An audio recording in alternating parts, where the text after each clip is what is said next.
మట్టి ప్రాణికోటి పుట్టుకకు మూలం, మనిషి మనుగడకు ఆధారం, మానవ నాగరికతకు పుట్టిల్లు. మనిషి బ్రతుకు మట్టి, అతని మెతుకు మట్టి, చివరికి చితికిన శవానికి ఏకైక పానుపు మట్టి. చుట్టాలంతా చుట్టూ చేరి ఒక ఏడుపు ఏడ్చి నీ శవాన్ని ఈడ్చి అవతల పారేయడము, లేక చితిపై పేర్చి కాల్చడము చేస్తారు. కుళ్ళిన నీ మాంసాన్ని భరిస్తుంది, కాలిన నీ శవాన్ని, బూడిదైన నీ శవాన్ని తనలో సారంగా మార్చుకుంటుంది. మట్టి కన్న తల్లి కన్నా గొప్పది. వట్టి మట్టే కదా అని చులకన చేయకు, మట్టి నాది అని అధికారం చేయకు. కన్న తల్లి కన్నా గొప్పగా పూజించు, పసి పాప కన్నా జాగ్రత్తగా దాన్ని సంరక్షించు.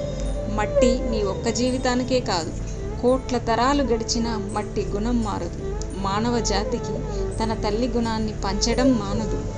నాగటి కర్రుతో నువ్వు తనని చీలిస్తే పచ్చని పైరులా నిన్ను పలకరిస్తుంది.